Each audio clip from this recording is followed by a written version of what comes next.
बिस्मिल्लाहिर्रहमानिर्रहीम।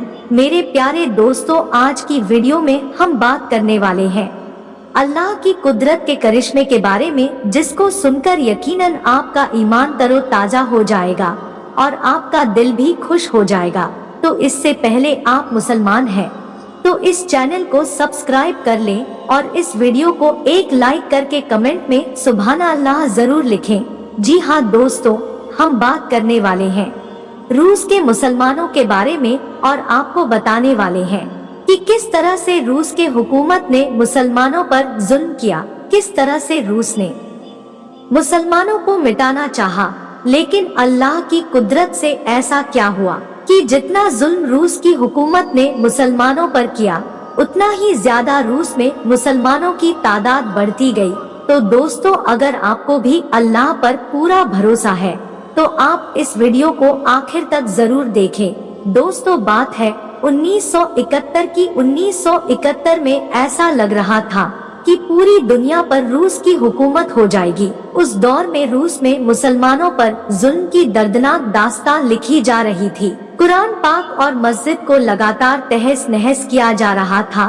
खुदा का नाम लेना भी जुर्म साबित करार दिया जा रहा था। मदरसे बंद कर दिए गए थे। पहले से बनी हुई मस्जिदों को तबाह कर दिया गया था या फिर उनको डांस बार या दफ्तर की शक्ल दे दी गई थी। दोस्तों, 1971 से पहले रूस में 15,000 मस्जिद थी, लेकिन उस दौर में वहाँ की हुकूमत इस्लाम और इस्लाम के मानने वाले को लगातार खत्म करने में लगी हुई थी। इस वजह से सोवियत यूनियन के दौर में सिर्फ 94 मस्जिदें ही बाकी रह गई, यानी कि बाकी मस्जिदों को या तो शहीद किया गया या फिर मस्जिद को डांस बार बना दिया गया था या फिर मस्जिद पर ताला लगा दिया गया था। दोस्तों, उस वक्त रूस में अजान की आवाज देना मानो की मौत को आवाज देना जैसा था। जैसा कि जिस घर में कुरान पाक की एक आयत का टुकड़ा भी मिल जाता था तो उस घर के तमाम लोगों का कत्लेआम किया जाता था।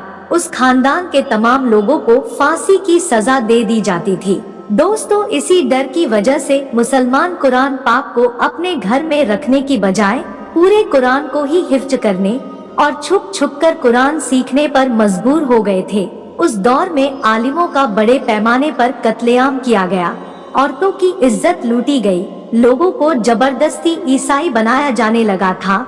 असल मुस्लिम पहचान खत्म करने और आबादी का परसेंटेज तब्दील करने के लिए उनकी जगह पर रशियन लोगों को दूसरे इलाकों से बुलाकर आबाद किया जाने लगा।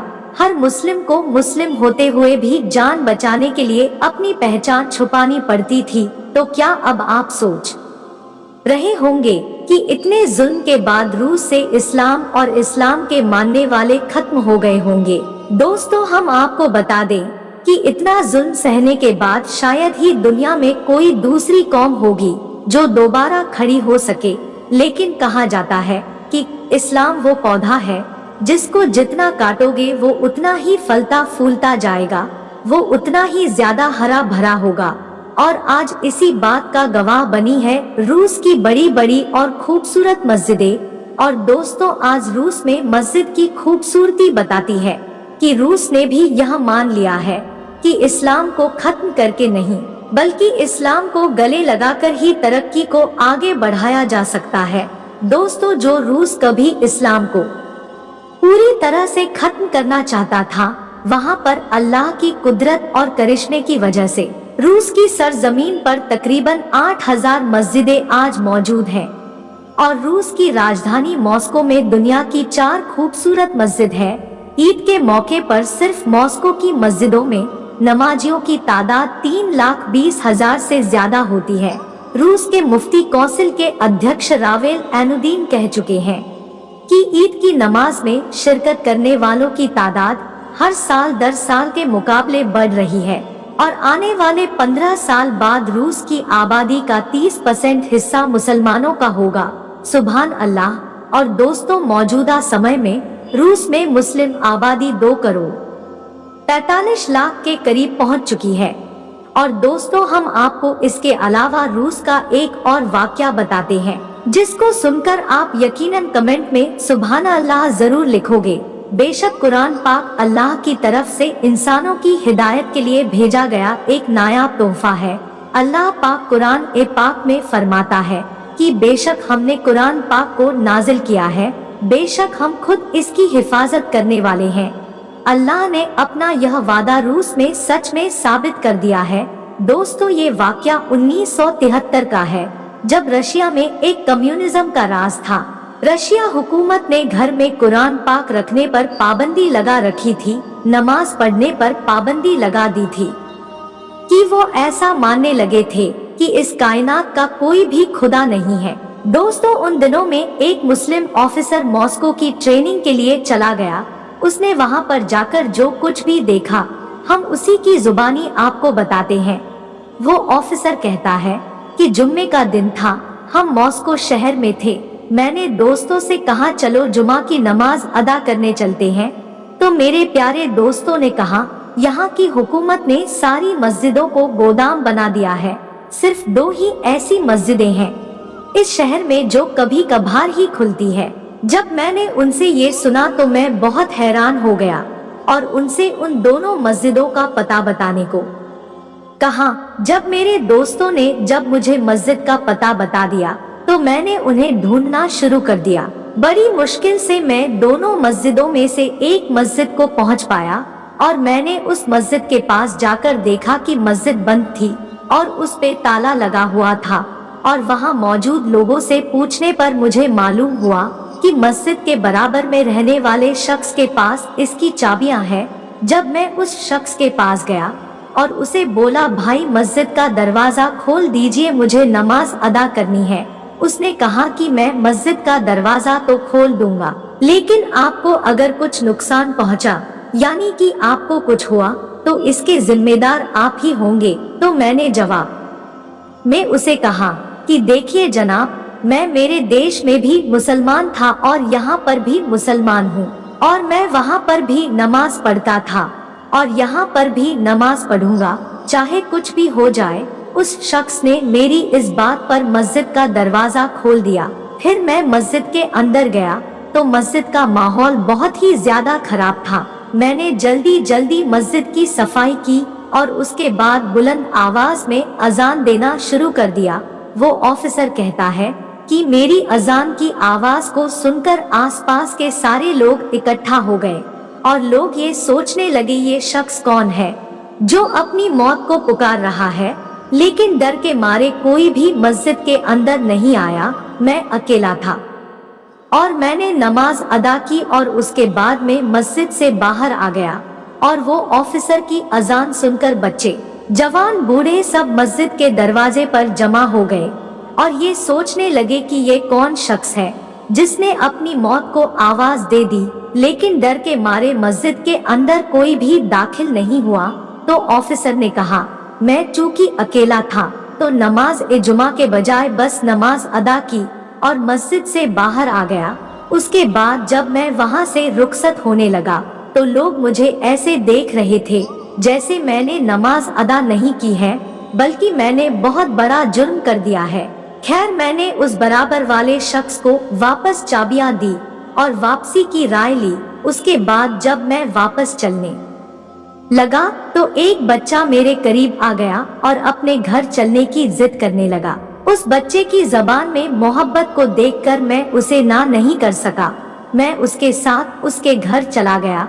उस बच्चे के वालिदैन ने मेरा अच्छी तरह से इस्तकबाल किया, खाना वगैरह भी खिलाया। उसके बाद मैंने उस बच्चे से पूछा कि क्या आपको कुरान पाक पढ़ना आता है? उसने कहा जी मुझे कुरान पाक पढ़ना आता है। मैंने कुरान पाक को उसके सामने किया और बोला कि इसे पढ़कर सुनाओ। उस बच्चे ने देखा लेकिन कुछ नहीं बोला।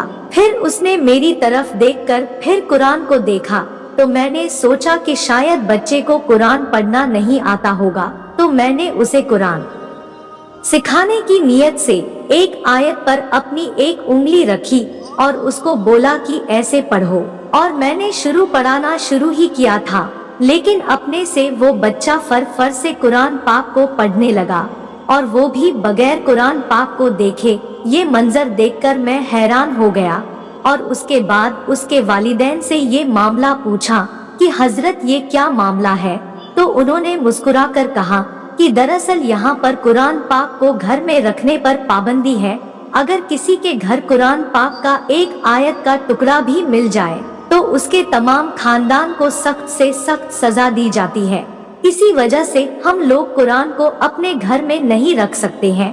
तो फिर मैंने पूछा कि आपके बच्चे ने कुरान पढ़ना कैसे सीखा? तो मेरी इस हैरत पर उन्होंने जवाब दिया, यहाँ हमारे आसपास बहुत से पुराने हाफिज हैं, बस हम अपने बच्चों को वहाँ पर उनके पास भेज देते हैं और वो इनको कुरान जुबानी सिखाते हैं। और फिर एक वक्त ऐसा आता है कि हमारे बच्चे भी पुराने हाफिज बन जाते हैं। उन्होंने कहा, जनाब हमारे यहाँ किसी के पास कुरान नहीं है, इसीलिए हमारे बच्चे कुरान को देखकर नहीं पढ़ सकते हैं। आप बाहर जो बच्चे देख रहे हो उनमें भी ज्यादातर आपको पुराने हाफिज मिलेंगे। यही वजह है कि जब आपने हमारे बच्चे के सामने कुरान पाक को रखा तो उसको पढ़ना नहीं आया, लेकिन जब आपने कुरान की आयत को पढ़ना शुरू किया तो फिर हमारे बच्चे ने पूरी आयत पढ़कर सुना दी। और अगर आप इसको ना रोकते तो ये सारा का सारा कुरान ए पाक ही आपको पढ़कर सुना देता। तो उसके बाद उस ऑफिसर ने बताया कि मैं उस घर से बाहर निकला तो बाहर मुझे कुछ और बच्चे दिखे। मैंने उनसे भी कुरान सुनाने को कहा तो वो भी फर पढ़ने लगे। तो ऑफिसर ने अपने दिल ही दिल में अल्लाह का शुक्र अदा किया और सोचने लगा कि जालिमों, तुम अल्लाह की किताब को घर में रखने पर ही पाबंदी लगा सकते हो, मगर कुरान जो हमारे सीनों में महफूज है तुम उस पर कभी भी पाबंदी नहीं लगा सकोगे। दोस्तों, ये देखकर मुझे अल्लाह का वो वादा याद आ गया जिसमें अल्लाह ने इरशाद फरमाया कि बेशक कुरान को हमने नाजिल किया है और बेशक हम ही इसकी हिफाजत करने वाले हैं। आपको वीडियो अच्छा लगा हो तो कमेंट में अल्लाहु अकबर या सुभान अल्लाह लिखकर अपने दोस्तों में जरूर शेयर कर दीजिए। मिलते हैं फिर एक नई वीडियो के साथ, तब तक के लिए अल्लाह हाफिज।